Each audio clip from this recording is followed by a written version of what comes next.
What is missing in a person's life? What is missing in your life? Now, you know, I'm sure there are lots of specific questions, but when it comes to something like this, you should start generalizing first. Now, what is missing in a person's life? Why can't a person sometimes move on? Why can't a person sometimes overcome the situations? Why is a person left in a corner? Why is a person, in times in life being, many people being,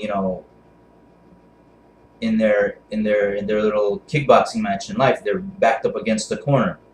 They're at the ropes. They're running away from taking the shots. Well, people take shots because they're not ready. I mean, when you have an obstacle in your life, for example, you shouldn't look like, oh shit, like, oh my god, what am I gonna do now? It's an obstacle in my life, and I don't know what to do, and I can't move on now. I had these and these plans, and I can't continue with them now.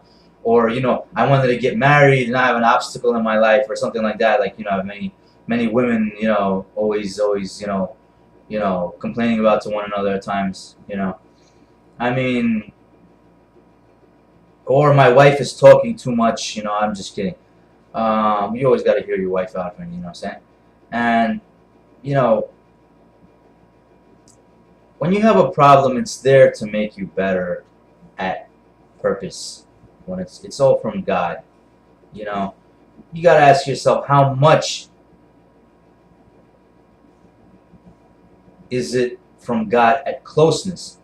Is it from God personally, closer, of God in closer terms, or is it in God in farther terms? Now, before I get into the closer and farther terms, what exactly is a problem or an obstacle? It's a stepping stone in viewing. When it comes to me explaining to you what it is, it's a stepping stone. Like if a person didn't have a problem in his life, he would have never become maybe some kind of a champion when he wasn't trying to become a champion, for example. He wouldn't become a success when he wasn't trying to. Maybe he chose to just take life as it comes and not to be a success, but he had a problem, and it became a stepping stone, because he's like the kind of person, for example, who says, I'll overcome it. Now, he says, oh, I'll overcome it. Okay, then. And he overcomes it, and he's capable of doing so many things, and he sees it, and he realizes it maximizes his life. He lives his life a lot better, things are a lot better. Now, as far as, you should understand that these are stepping stones from God. You know what I'm saying? I'm not talking about the bad stepping stones. I'm talking about the right stepping stones. Not the ones where a person says, oh, these are stepping stones for me to achieve more success in evil, like you have many people do, which is wrong. No one should ever do that. And, unless it's a life or death thing. There's complicated examples, for example. I'm not going to get into those right now. I'm not going to get into those, actually. And, exactly what is it am I talking about when I say how close to everything being from God is it? Now, for example, you have people doing right and wrong things to you. Okay. And they're supposed to happen or not supposed to happen. I mean, there are things that are supposed to happen. God says, here you go. You're so great. I want you to defeat it. Break the klipot. These people don't believe in these things. They've never been, defeated in these areas. Pop the cherry. Pardon my language. But, I wasn't thinking. I was saying, meaning they're virgins to real justice. They're virgins to true justice. And there you go, doing it, accomplishing it, succeeding. And popping the cherry, meaning you are effing so many people. Now you're gonna get effed when it comes to you doing evil, or you waging terrorism, or you killing people. You're gonna get the effing you deserve when it comes to justice. Meaning, he gets his sentences. Justice is done with him in court. The 7 Noahide laws are embraced. The proper Torah justice is accomplished, possibly by a Beit Din or something like that, So there are things out there, to how close of it is from God, the close part,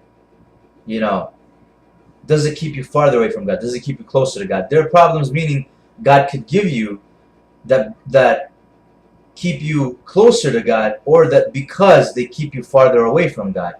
When you reach the stage where God gives you problems to, to bring you closer to God, and they don't keep you, and the issue of these problems aren't because they maybe, keep you farther away from God or prevent you from being closer to God, or there's something been available and now it makes you closer to God if you overcome this and this and this.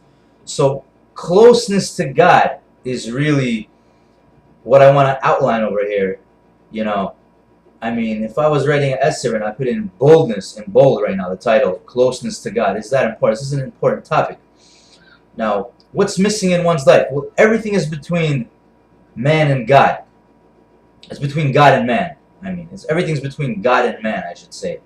So closeness to God. Exactly what am I talking about, closeness to God? Now, we know everything's from God. And there's also something called paying your dues. I'm sure there are a lot of youngsters out there who are under the age of 13, under the age of 20, under the age of 30, who are familiar with the problems part, with the obstacles part in their lives. By an outnumbering area, which they need to manage and take their time to accomplish in overcoming those problems and solving those problems. Being backed up against the corner, I'll say, is coping. You're just taking it and you're trying to get away from these problems. Don't take a beating and try to get away from these problems. We'll go look for the solution. You know what I'm saying? I've heard lots of things about coping, and I'm saying it's coping versus solution. It's all about the solution, finding the solution. Coping is for the mentally ill. It shouldn't even be. Don't choose to have a problem where you have illnesses in your life, where you have sickness in your life because you're not overcoming problems. Had you overcome certain problems, obstacles, maybe you would have lived a healthier life. You know what I'm saying? I'm talking about with your health, with your well-being. You know what I'm saying? So by you just dealing with problems, dealing with things, you're coping with things. Or you could deal with it and find the solution and solve these problems. Coping is unhealthy. Solution is healthy. Finding solutions, making the solutions happen, going for the solutions are healthy for you. So what's a healthy spirituality? What's a healthy life? As far as, living life and what you're missing and what you're not missing is finding solutions, finding the solutions. So the closeness to God here is one thing that people need to keep in mind. Whatever brings you closer to God, that's, you're not missing in your life when it comes to that. Whatever brings you farther away from God or doesn't bring you closer to God possibly could, be what's missing in your life. When you ask yourself, this is my life, I'm living, I'm alive here. What's missing is, the question is at first, what's the question missing here? Is what am I here for? Purpose, meaning.